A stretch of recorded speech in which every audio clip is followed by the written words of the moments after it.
आप देख रहे हैं हल्ला बोल। आपके साथ मैं हूं अंजना ओम कश्यप। बहुत सारे सवाल खड़े होते हैं। सवाल उस सियासत पर जो इस देश में नेताओं ने छेड़ दी है आतंकवाद के इर्द गिर्द। क्या आतंकवाद को इस्लाम से जोड़ना सही है? क्योंकि अमेरिकी राष्ट्रपति बराक ओबामा ने कह दिया है कि मुस्लिमों को अपने बच्चों को यह सिखाना चाहिए कि वो मासूमों की हत्या नहीं करें, आतंकी नहीं बने। क्या बगदादी और आतंकियों ने इस्लाम को बदनाम कर दिया है? क्या है आईएस पूरी दुनिया के लिए इस वक्त सबसे बड़ा खतरा है? क्योंकि हिंदुस्तान की तरफ से भी कहा गया है कि अब आईएस सिर्फ एक देश की लड़ाई नहीं है, पूरे विश्व की लड़ाई है। हम भी इस लड़ाई में शरीक हैं। क्या मुसलमानों को मुखर होकर आईएस की निंदा करनी चाहिए? सियासी बयानबाजी से भारत आतंक के खिलाफ जंग जीत पाएगा क्या? क्योंकि देखिए पूरा विश्व कैसे आतंक से लड़ने की तैयारी कर रहा है और हम अपने देश के अंदर सिर्फ सियासत कर रहे हैं। इस बीच अमेरिकी राष्ट्रपति ने यह कह दिया है कि मुस्लिम अपने बच्चों को सिखाएं कि वो आतंकी ना बने। तो इस्लाम से जोड़ना सही है? पेरिस पर सबसे बड़े आतंकी हमले के बाद आतंकवाद के खिलाफ आवाज तो पूरी दुनिया में उठ रही है, लेकिन इस आवाज में अब धर्म विशेष को लेकर अल्फाज भी जुड़ने लगे हैं।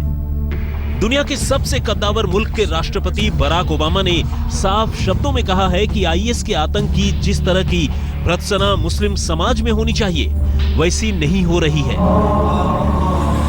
शायद ये पहला मौका है जब आतंकवाद को खुलकर मजहब से जोड़ दिया गया है। भारत में भी इस पर बहस छिड़ी हुई है, जो आजम खान के विवादास्पद बयान से शुरू हुई है। पहले ये देखें आप कि बेगुनाहों को पहले किसने मारा, फिर बाद में किसने मारा। बड़ी बहस का मामला है, क्योंकि अब मैदान जंग में जंग नहीं होती। आजम के बयान की चौतरफा निंदा शुरू हुई तो उन्होंने पलटी मारी, लेकिन तब तक देर हो चुकी थी। देखिए, आजम खान जब भी बोलते हैं तो राष्ट्र के विरोध में बोलते हैं, और आज खान जो भी कहते हैं उसका जो अर्थ होता है वो राष्ट्र विरोधी अर्थ होता है। मुझे लगता है ये उन्होंने फ्रांस का मजाक बनाया है। ऐसे आदमी के खिलाफ तो एफआईआर दर्ज होनी चाहिए। चूंकि ये बहस अब राजनीति के गलियारों से निकलकर पूरी सामाजिक परिधि में पसर गई है, इसलिए मुस्लिम धर्मगुरु भी मैदान में आ गए हैं और वो मानते हैं कि आईएस की करतूतों को किसी तरह से जायज नहीं ठहराया जा सकता। मैं टेररिज्म को क्रिटिसाइज करना चाहता हूं और जो कुछ हो रहा है उसको गलत कहना चाहता हूं, और इस बात से बिल्कुल इत्तेफाक नहीं रखता कि ऐसे मौके पे इफ एंड बट लगाया जाए। इस पूरी बहस में मुद्दा ये है कि आईएस पर मुस्लिम तबका क्या विचार कर रहा है। क्या आईएस के बर्बर हमलों को किसी तरह से जायज ठहराया जा सकता है? क्या उसे दलीलों के लिहाज से मजहबी सुरक्षा दी जा सकती है? क्या दुनिया भर के मुसलमानों को एकजुट होकर आईएस के खिलाफ आवाज बुलंद करने की जरूरत नहीं है? आज तक ब्यूरो। कई खास मेहमान हमारे साथ इस पूरी चर्चा में शामिल हो रहे हैं। सबसे पहले आपका परिचय उनसे करा दें। हमारे साथ डॉक्टर संबित पात्रा, जो कि राष्ट्रीय प्रवक्ता है भारतीय जनता पार्टी के, वो जुड़ रहे हैं। हमारे साथ रीटा बहुगुणा जोशी जी, राष्ट्रीय प्रवक्ता कांग्रेस पार्टी की, जुड़ रही हैं। मौलाना अंसार रजा साहब हमारे साथ होंगे। डॉक्टर सुजाता ऐश्वर्या चीमा जी, जो कि प्रोफेसर हैं जामिया मिलिया इस्लामिया में, वो हमारे साथ जुड़ रही हैं। और असदुद्दीन ओवैसी साहब कुछ ही देर में हमारे साथ जुड़ेंगे। बेहद खास मेहमान मौलाना खालिद राशिद फिरंगी महली जी हमारे साथ, जो कि सदस्य है all India personal law board के, जुड़ रहे हैं। सबसे पहले लेकिन आपके पास फिरंगी महली जी आते हुए, अमेरिकी राष्ट्रपति बराक ओबामा ने कह दिया है कि ये वक्त आ गया है जब मुस्लिम अपने बच्चों को सिखाएं कि वो मासूमों की हत्या ना करें। धर्म के नाम पर लोगों का खून बहाना गलत है। क्या कहेंगे? एक धर्म से उन्होंने सीधे जोड़ दिया है आतंक को। नहीं, उनका ये बयान, उनका ये स्टेटमेंट बहुत ही ज़्यादा अफसोसनाक है, लिया क्योंकि इस बयान से साबित होता है कि यानी कि आप मान रहे हैं कि जैसे मुसलमान खुदा न खास्ता टेररिज्म और आतंकवाद को फ़रोग़ दे रहे हों। उनका ये कहना कि मुसलमान उतना खुल करके ISIS को कंडेम नहीं कर रहे हैं, ये भी बात गलत है। अगर आप हिंदुस्तान में देखें तो दारुल इफ्ता फिरंगी महल की तरफ से आईएस के खिलाफ 2 महीने पहले फतवा दिया गया। 1000 मुस्लिम उलमा ने उसके खिलाफ आवाज़ उठाई। और जो मुसलमानों का सबसे बड़ा कन्वेंशन होता है हज के मौके पर, तो हज के अपने खुतबे में इमाम हरम, जो हमारे यहाँ सबसे बड़े इमाम हैं, उन्होंने अपने खुतबे में वाज़े तौर पर तमाम मुसलमानों से अपील की कि IS की एक्टिविटीज़ गैर इस्लामी और गैर इंसानी हैं, उसको कोई भी मुसलमान और कोई भी नौजवान उसको ज्वाइन ना करे, हाँ। उसकी एक्टिविटीज़ में पार्टिसिपेट ना करे। और दुनिया को ये भी समझना होगा कि IS की एक्टिविटीज़ से अगर सबसे ज़्यादा जानी और माली नुकसान किसी का हो रहा है तो वो अरब ममालिक में मुसलमानों का ही हो रहा है। जो टेररिज्म के सिलसिले में ये डबल स्पीकिंग है, इस पर वर्ल्ड लीडर्स को सोचना होगा कि जिस तरीके से फ्रांस पर हमले की सबने निंदा की है, हाँ। उसी तरीके से जो सीरिया पर हमले हो रहे हैं उसकी निंदा क्यों ना की जाए। ठीक है, मैं आऊंगी आपके पास। और बहुत सारे सवाल मेरे जहन में आपके लिए हैं, क्योंकि कई बार ऐसा लगता है कि क्या सच को देखकर उसे मुंह मोड़ लेने से सच बदल जाएगा। ये समझने की जरूरत है क्या कि क्या इस्लाम को कुछ लोग गलत तरीके से देख रहे हैं या समझ रहे हैं। उससे पहले मैं डॉक्टर सुजाता आपके पास एक बार जल्दी से आना चाहती हूँ। ये कह रहे हैं कि बेहद अफसोसनाक है बराक ओबामा की ये बात। क्या आपको भी ऐसा लगता है या इस्लाम से जोड़कर धर्म को, आतंक को देखना इस वक्त सही लगता है?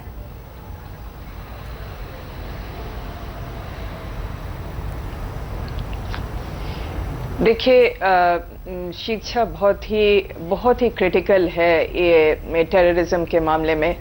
और ये बराक ओबामा का कहना कि हर परिवार में ये शिक्षा दी जाए कि टेररिज्म की तरफ बच्चे न जाएं, ये बहुत ही पर्टिनेंट है और बहुत ही इम्पोर्टेंट आपने है। शब्द इस्तेमाल किया है, एक सेकंड, जो हमारी नई जनरेशन को हम क्या सिखा रहे हैं। आपने इस्तेमाल किया है, तो मैं चाहती हूँ कि उसका मैं एक हिंदी ट्रांसलेशन कर दूं अपने दर्शकों के लिए कि मतलब आपका ये कहना है कि ये बहुत सही है, वाजिब है और इस वक्त की जरूरत है।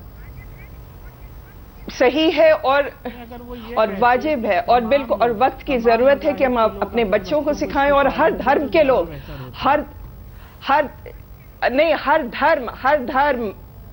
धर्म के लोग, और खासकर अभी इस्लाम पे इतना बड़ा अटैक हो रहा है। ये अटैक लोगों पे नहीं है, ये फ्रांस के लिए एक इस्लाम के ऊपर अटैक है, ये एक धर्म के ऊपर अटैक है और धर्म के नाम पे अटैक है।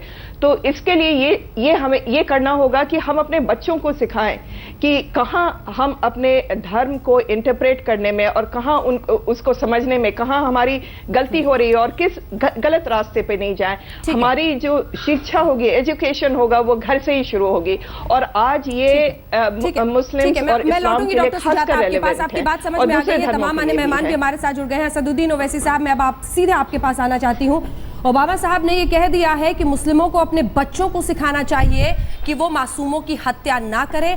आतंक का नाम, धर्म के नाम पर आतंक को बढ़ावा दिया जा रहा है, सीधे इस्लाम से जोड़ दिया है। और हमारे साथ जो पैनलिस्ट है डॉक्टर सुजाता, वो भी मानती है कि ये बहुत वाजिब है, जरूरी है और ऐसे वक्त पर उनका ये कहना सही है। आपकी राय इस पर ओवैसी साहब? देखिए जहां तक आईसिस का मामला है, ना सिर्फ हिंदुस्तान के 17 करोड़ मुसलमान बल्कि सारी दुनिया के मुसलमानों ने आईसिस की एक्टिविटीज को आउटराइटली कंडेम किया है और कहा है कि इसका ताल्लुक इस्लाम से नहीं है।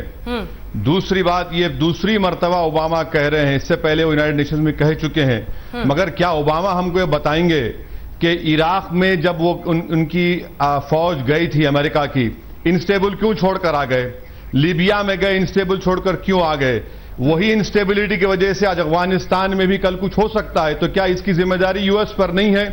तीसरी बात, क्या ओबामा में इतनी हिम्मत है कि वो ये कह सके पोप को कि रोमन कैथोलिक के लोग IRA को इस्तेमाल कर रहे थे आयरलैंड में? क्या ओबामा में इतनी हिम्मत है कि कह सके कि तमाम जूस को कि वहां पर फलस्तीनियों पर जुल्म किया जा रहा है?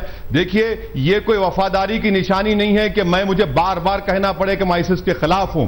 हम आईसिस के खिलाफ थे। बताइए, आईसिस ने 1.5 लाख मुसलमानों को मारा है, मगर ओबामा का इसको इस्लाम से जोड़ना निहायत ही गलत है। जबकि तमाम लोगों को मिलकर इस शैतानी ताकत से मुकाबला करने की जरूरत है और हर कोई मुसलमान को जरूरत नहीं है कि चीखे मार मार कर कहे कि मैं आईसिस के खिलाफ हूं, तभी जाकर उसको आप कहेंगे कि इंसानियत को या इंसान है वो। ये बिल्कुल गलत स्टेटमेंट उन्होंने दिया है। इनको देने की जरूरत नहीं थी, उनको देने की जरूरत थी तो बताना चाहिए था कि वो आईसिस के खिलाफ। ठीक है ओवैसी साहब, लेकिन मेरे पास कुछ बुनियादी सवाल है जिस पर मैं चाहती हूं कि खुलकर बहस हो, और इसीलिए बहुत बुनियादी सवाल, इसमें कुछ सवाल ऐसे हो सकते हैं जो आपको लगे कि ये पूछना भी गलत है, लेकिन क्या वक्त आ चुका है ऐसे सवालों के पूछे जाने का? असदुद्दीन ओवैसी साहब, मेरा सवाल सीधा है कि क्या इस्लाम में वाकई ऐसी कुछ बातें हैं जिसका गलत इस्तेमाल कुछ लोग कर रहे हैं और आतंकवाद की ओर बच्चों को ढकेल रहे हैं, कट्टरवाद की ओर उन्हें ले जा रहे हैं। क्योंकि यह भी एक सच्चाई है कि चाहे वो लश्कर तैयबा जैसे संगठन हो, अलकायदा के पूर्व काम करने वाले लोग ही अब IS में भी भर्ती होकर काम कर रहे हैं। क्या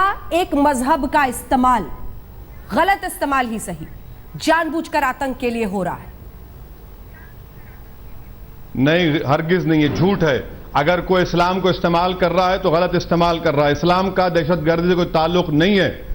ये लोग अपनी शैतानी हरकत को, कत्ल को, बच्चों को मारने के लिए, औरतों की अस्मदरेजी करने के लिए जस्टिफाई कर रहे हैं इस्लाम का नाम लेने के, जबकि इस्लाम की तालीमात में यह है, कुरान ये कह रहा है कि एक मासूम इंसान का कत्ल सारी इंसानियत का कत्ल है। क्या आप ये कहेंगे कि जिस तरह सिखों को मारा गया 84 में पूरे हिंदू जिम्मेदार हैं, कि नाथूराम गोडसे ने महात्मा गांधी को मारा तो क्या पूरे हिंदू जिम्मेदार हैं? हम ऐसा नहीं कह सकते ना। जानबूझकर इस्लामिक स्टेट की मांग करते हुए इतने अलग अलग जगहों पर, मैं एक बार फिर से यह सवाल इसलिए आपसे पूछ रही हूं वैसी साहब, क्योंकि यह सवाल कई लोगों के जहन में है कि क्या वो वक्त भी आ चुका है जब इस्लाम को अपने आप को नए सिरे से रीडिफाइन और रिसरेक्ट करने की जरूरत है, उसको कुछ ऐसे लोगों की जरूरत है जो उसमें परिवर्तन लाकर उस पूरे धर्म में एक ऐसा परिवर्तन लाए जिसके जरिए ऐसी सोच को नकारा जा सके, सिरे से खारिज किया जा सके। क्योंकि उसी धर्म के नाम पर जिहाद की लड़ाई जिसे लोग कह रहे हैं उसको वो बढ़ावा दे रहे हैं। क्या रिफॉर्मर्स की जरूरत है इस्लाम को? देखिए, रिफॉर्मर्स की जरूरत तो दुनिया को हर वक्त रही और रहेगी, मगर अगर आप ये कहेंगे कि एक नया इंटरप्रिटेशन दो, नहीं, इस्लाम को आज जरूरत है इस्लामिक क्लासिकल स्कॉलर्स की, जो इस्लाम को समझते आए हैं 1400 साल से और लोगों को समझाते रहे। ये वो लोग हैं जिनको हम अपनी अरबी जबान में ओवैसी साहब ऐसे रिफॉर्मर्स या ऐसे लोग, नहीं सर एक सेकंड, नहीं मैं आपसे पूछ रही हूँ, एक सेकंड, ऐसे लोग कमजोर क्यों पड़ रहे हैं उनके खिलाफ? मैं ये पूछना चाहती हूँ आपसे कि हिंदू धर्म हो, तमाम धर्म हो, सभी धर्म में रिफॉर्मर्स आए हैं जिन्होंने वक्त वक्त पे हिंदू धर्म में बताया कि सती बंद करो तुम औरतों पर अत्याचार धर्म के नाम पर। क्या ऐसा वक्त इस्लाम में आया है कि आपको रिफॉर्मर्स की जरूरत है और जिनकी बात आप कर रहे हैं, जिक्र कर रहे हैं, वो कमजोर पड़ गए हैं ऐसे कट्टरवादियों के सामने इस्लाम में? हरगिज कमजोर नहीं पड़े। बताइए, आईसिस के खिलाफ कौन लड़ रहा है जमीन पर? अमेरिका लड़ रहा है। आईसिस के खिलाफ क्या रूस लड़ रहा है? आईसिस के खिलाफ मुसलमान लड़ रहे हैं। 1.5 लाख तो मुसलमान मारे गए हैं। आज आप और हम बात कर रहे हैं, आईसिस के खिलाफ तो मुसलमान ही लड़ रहा है, उनके जुल्म के खिलाफ, उनके तमाम गलतियों के खिलाफ।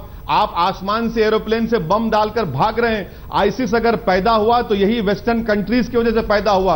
अगर वर्ल्ड वॉर 1 के बाद हर सोल्यूशन जो वेस्टर्न कंट्रीज ने दिया वो सोल्यूशन नहीं था बल्कि तबाही था, वो ये तमाम चीजें उनको सोचने की जरूरत है। इस्लाम से उसको मत जोड़िए। मैं आपको बार बार आपसे रिक्वेस्ट कर रहा हूं कि अगर आपको आईसिस का खात्मा करना है तो तमाम लोगों को मिलकर इसका खात्मा करना है। अगर आप मुसलमानों से कहेंगे कि आप जिम्मेदार हैं, नहीं, मैं इसका जिम्मेदार नहीं हूं, हरगिज नहीं हूं। इस्लाम इन तमाम चीजों की कंडेम करता है, सख्ती से कंडेम करता है, मगर आखिर हम कब तक पुकार कर कहेंगे? दुनिया को हमारी बात समझने की जरूरत है कि इस्लाम का आईसिस से कोई ताल्लुक नहीं है। यकीनन मुसलमान इस्लाम को आप साथ लीजिए, हम साथ लेकर इनका खात्मा करेंगे, मगर अगर आप वैक्यूम पैदा करेंगे अफगानिस्तान में, आप वैक्यूम पैदा करेंगे इराक में, आप वैक्यूम पैदा करेंगे सीरिया में और लीबिया में, और उस वैक्यूम को इस तरह के फोर्सेस फिल करते हैं, तो इसका जिम्मेदार इस्लाम कैसा है? इसका जिम्मेदार इस्लाम कैसा है बताइए आप? इसका जिम्मेदार तो तमाम वेस्टर्न पावर्स हैं जो अपने तमाम हेजेमोनिक टेंडेंसीज की वजह से वहां पर जाते हैं और इनस्टेबल करके छोड़कर चले जाते हैं। अगर इराक में हमला नहीं होता तो क्या आईसिस पैदा होती वहां पर? ठीक है, मैं लौटूंगी आपके पास। ये एक बुनियादी सवाल है जिसका सामना करना पड़ेगा।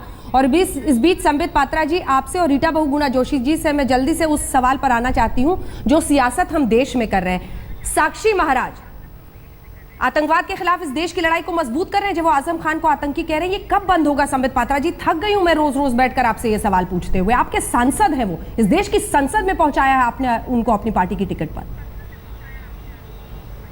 देखिए, मैं तो बाअदब कहना चाहूंगा कि अगर थकना है तो पहले आजम खान से सवाल कर करके हमको थकने की आवश्यकता है। जो आजम खान टेररिज्म को जस्टिफाई कर रहे हैं, अगर हमें वाकई थक जाना है सवाल कर करके तो 10 बार उनसे सवाल करना है और उसके बाद समाजवादी पार्टी से सवाल करना है कि आप ऐसे व्यक्ति को कैबिनेट के दर्जे पर क्यों रखे हुए हैं आप फुटबॉल जो खेलिए, आतंकवाद के लिए एक्सक्यूज ढूंढ रहा है। आप फुटबॉल खेलिए संबित पात्रा जी, आप फुटबॉल खेलिए समाजवादी पार्टी से। देश भी आपको देख रहा है और पूरा विश्व आतंकवाद से इस वक्त जूझ रहा है। मुझे बड़ा आश्चर्य हो रहा है अंजना जी, आजम खान पे सवाल किसी को नहीं जग रहा है, साक्षी महाराज पे सवाल उठ रहे हैं। खूब जग रहा है। नहीं बताइए, आजम खान पे सवाल पूछा आपने एक भी अभी तक? आजम खान साहब आते नहीं ना सामने, उनके प्रवक्ता से हम ये सवाल पूछ रहे हैं और बीते दिन से पूछ रहे हैं। आप भी प्रवक्ता हैं बीजेपी के। देखिए, मैं खुलासे के साथ इसका मैं बिल्कुल बहुत स्पष्टता के साथ जवाब देता हूं। आजम खान जी ने क्या कहा और साक्षी महाराज ने क्या कहा, आप यही सुनना चाहती है, मैं सुना रहा हूं। नंबर 1, आजम खान ने कहा देखिए ये एक्शन और रिएक्शन होगा, सुपर पावर्स को सोचना पड़ेगा कि आखिरकार उन्होंने क्या किया था और उसके बदले में क्या हुआ।